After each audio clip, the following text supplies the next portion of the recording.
Welcome to this week's episode of Coffee with a Journalist, brought to you by One Pitch.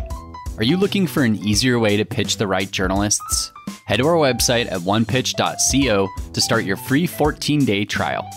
Our guest on today's episode is Alesandra Dubin, a freelance travel writer. Her writing has appeared in Good Housekeeping, Insider, Travel and Leisure, Afar, Glamour, Esquire, and more. During the episode, Alice talks about the process for working on articles from various outlets, the benefit of pitching her evergreen stories, her horror alternative Substack newsletter, and more. Let's dive in. Welcome, everyone. This is Coffee with a Journalist. I'm Beck Bamberger, and as always on this show, we talk to real journalists, real reporters, editors, freelancers, and all of the above to better understand how to work with them as publicists and work with them well and not in annoying ways, which is what we cover on this show for all of us publicists out there. So happy today because we have a freelance writer in the travel and lifestyle space coming live from Los Angeles. Alice Dubin is here with us right now. I love it. Thanks for having me. Yes, Alice. How is it in Los Angeles on this chilly, December day? Not right. It's brisk. It's brisk. Exactly. 70 degrees. Yes. It's not bad. It's not bad. Fabulous. It is fabulous. Okay. Alice, you write for so many publications. Do you want to just give a quick rundown for everybody, just so we're clear and they understand? Sure. Go ahead. So I'm a full-time freelancer in, as you said, the travel and lifestyle space. So I cover travel, family relationships, parenting, wellness and health, food, home, style, fashion, all of that good stuff. And my outlets include really just a wide range. Insider and Business Insider, yes. Travel and Leisure, Good Housekeeping, Women's Day. Gosh, what are some other titles I can rattle off? Today Show, yes. It's been a little while with Convention. Town and Country, Esquire, Bazaar, Glamour, on and on. Has there been something you haven't written for yet, Alice, where you're like, I'm just waiting? Well, it sounds like you've hit them all. I have to say, I never had a byline in the New York Times, never had a byline in the Washington Post, or LA Times for that matter. My home drag, so I'll shoot for those one day. Okay, everybody. Put it out there in the universe, Alice. We're going to make that happen. Okay. How's your inbox? It's nuts. It's crazy. And what do you do about it? So it's a holiday gift guide season, and I do cover a lot of gift guide product commerce type roundups. So it's pretty nuts. And I do call for pitches when I have stories for which I'm looking for sources, pitches, product ideas, experts, and so forth. I put all of those in my Substack newsletter, all those calls for pitches. So I get tons of very targeted pitches and a lot of random ones as well that aren't related to my beat, but it's great. So tell us a little bit more on just your management of the crazy then. Do you ever go back to emails, from 5 months ago? Are you a mass deleter just to try to dedeal with your sanity of the things? No, so I'm not a mass deleter. I'm a mass marker unreader. So I go through. So I go through and I'll at least peek at everything. I delete only very few things that if they feel like sort of like inappropriate, insulting, but mostly I just leave them. My inbox then becomes like a searchable tool, sort of like a search engine. So if very common thing. Yes. Yeah. So if I'm looking for a pediatric dermatologist, I can actually search my inbox. Search your own inbox. Yep. And find my expert that way. Oh, that's good. A lot of people do this, by the way, which I think is so freaking helpful. So do you then not, Alice, it sounds like, have like a side spreadsheet somewhere? You just instead use inbox as the search file? Revealing my secrets here. I do have that. I do have a spreadsheet, but it's not. You do? Okay. It's not well maintained because I really just use my inbox. It's another thing to copy paste. My relationships. I just call on my relationships and people that I know, people whose names come to mind because we have a long time working relationship, and I know they're responsive and reliable.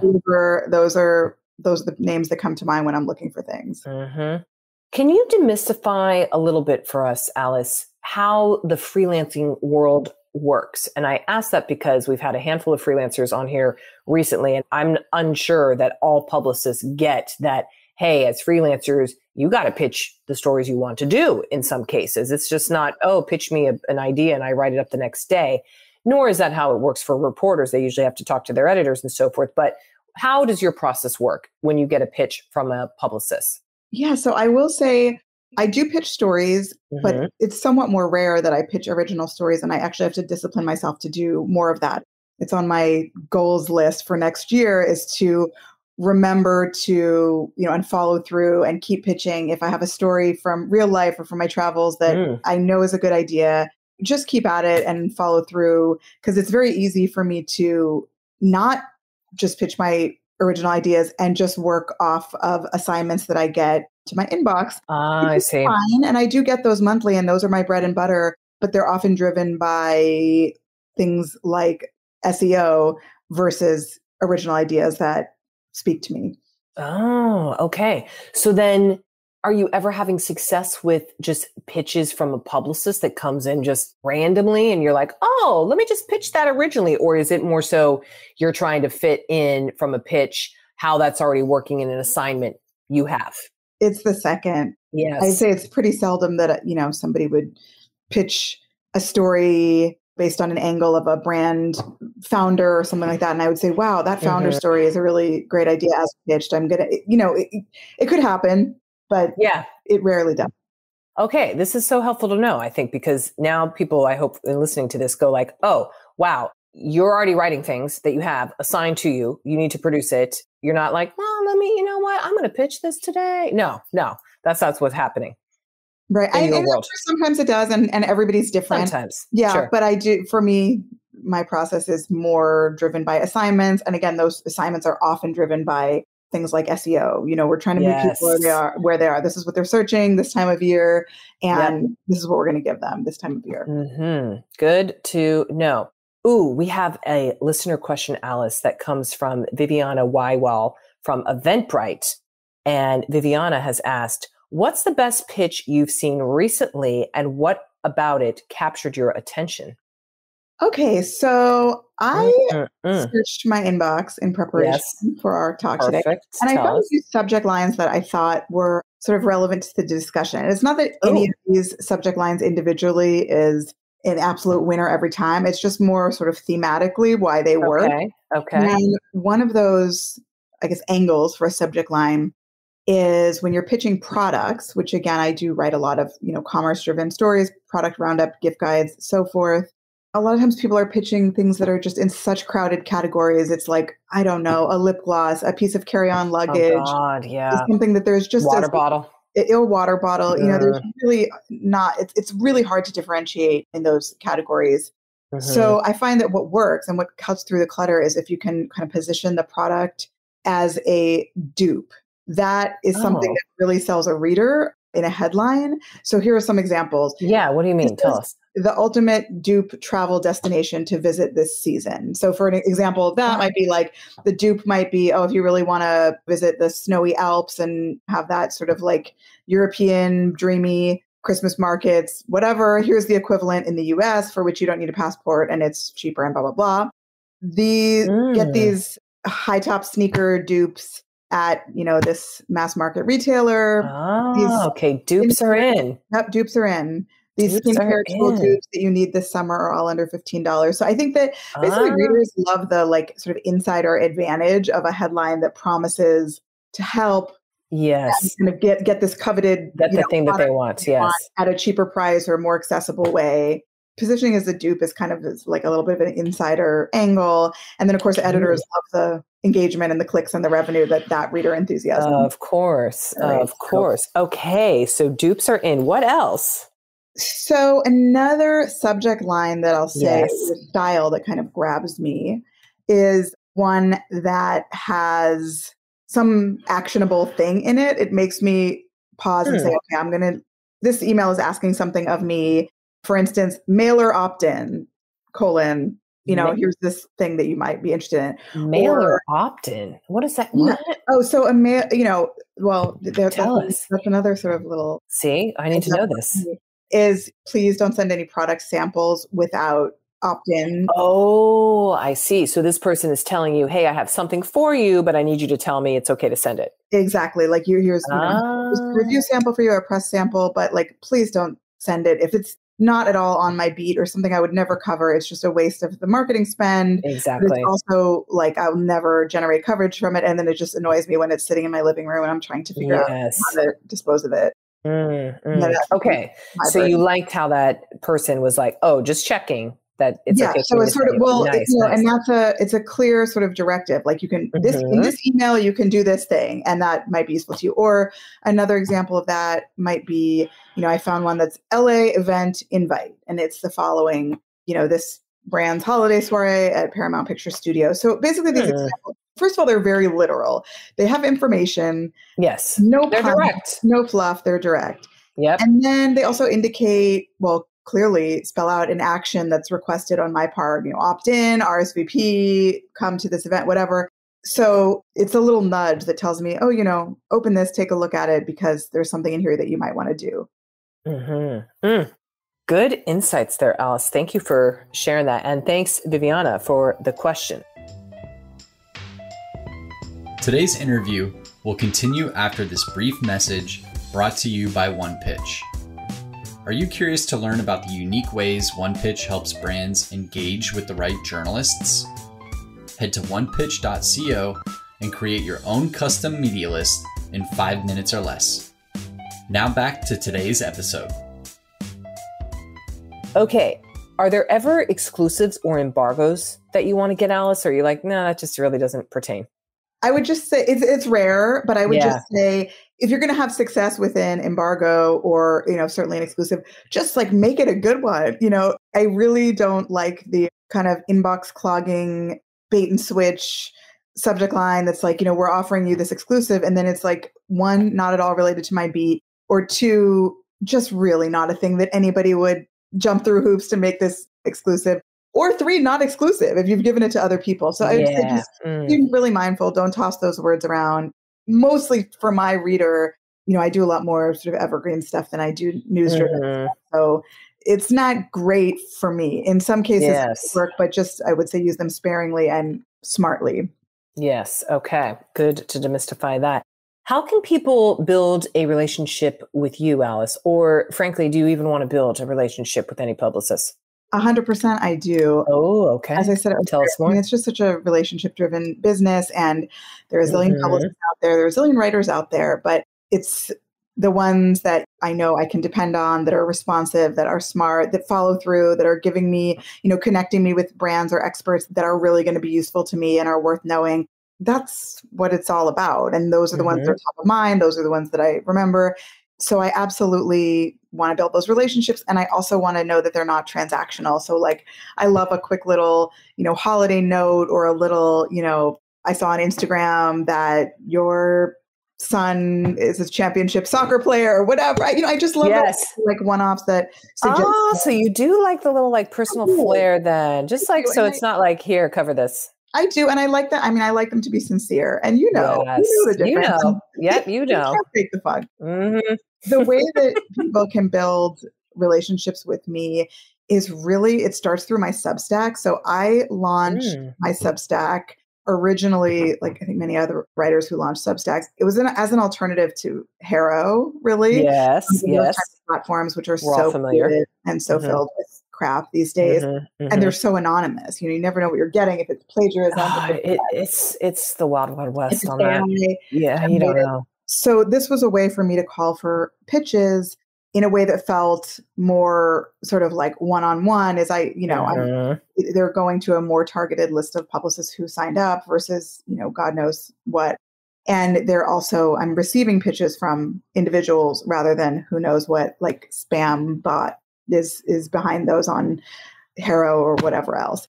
So I put all my calls for pitches there. I also put kind of like personal anecdotes, industry musings, and I do make it a bit of a personal, like it's a space that, of course, is a professional space first and foremost, and my readers are almost entirely publicists, but it also shares a little insight about, what's going on with me and contextualizes me in the world. So it definitely sets up to have a personal relationship with me if people want to respond in kind.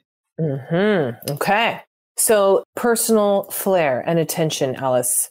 Now, building on that further, is it like, yeah, if you're in LA, invite me to a coffee, smoothie, something, a beach walk. I don't know. Like, do you even like that? So I guess, I don't know if my earlier comments implied that I might. Yes. I actually don't really have a lot of bandwidth for in-person stuff. Oh, okay. Good to know. Don't see you in person. Yeah. Good. I mean, I prefer digital communication, yes, communication by email when it comes to professional relationships. Often if I'm doing sort of personal or one-on-ones, that's often like a function of my consulting business. So if it's like, let me pick your brain for an hour over coffee, I do that through my consulting arm. Yeah. So that's part of my business. No, in person.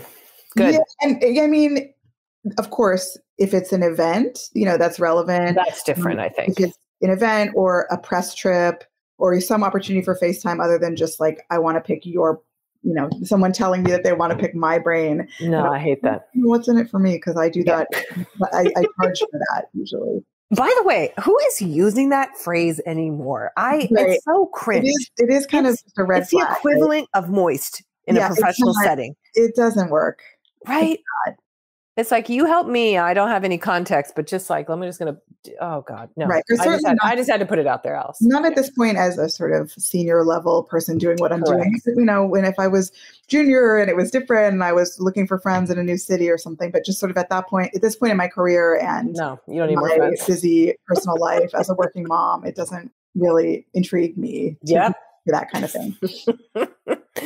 Oh, I'm loving this conversation. No, it's just real. And that's what we're trying to do here on here is it's like, let's spill what is true and real and not wasting anybody's time, frankly. Yes. So I hope it's very loud and clear for everyone listening. Do not invite Alice for an hour smoothie to pick her brain in LA, anywhere. So yeah. Alice, we have a quick rapid fire question sheet here. So I'm going to fire these off to you. Here we go. Video or phone interview? Oh my gosh, phone, please. Phone, please. In most cases, there's just no need for video. If there is a need, if there's some kind of like product demonstration or something, sure. But that's very rare. I can't even think of an example of that. Bullet points or paragraphs in your pitches? Bullet points. Short or long pitches? Oh, short. How short? Bullet points. Basically, bullet points, 3, 5. Yep, a 3 to 5. Embed a low-res image if relevant, so I can just get a see it right there, sense of it at a glance, and link to more information. Tell me there's more information. If this founder is it's a unique woman of color founder story, I'd love to tell you. Maybe give me that heads up, and then I can pursue it if I want more. That's it. Email or Twitter DM? Oh, I'm not on Twitter right now. X, whatever. All the reasons. Yeah. All the reasons. I just can't. By the way, in fact, what do you think is going to happen with that? Is it the next MySpace? I don't know. I mean, I don't know. I don't know what's going to happen with it. But I actually have a sort of a bigger problem with it right now with social media, which is that I've been off and on. I've actually installed and uninstalled various social media apps on my phone since October 7th, Hamas attack. Oh, yeah. Israel, because of the spike in anti-Semitism that is all over, social media has become a very inhospitable place in a lot of ways, just a very anti-Semitism rampant. So when it becomes too much for me and I uninstall some of these apps, you will have no use reaching me.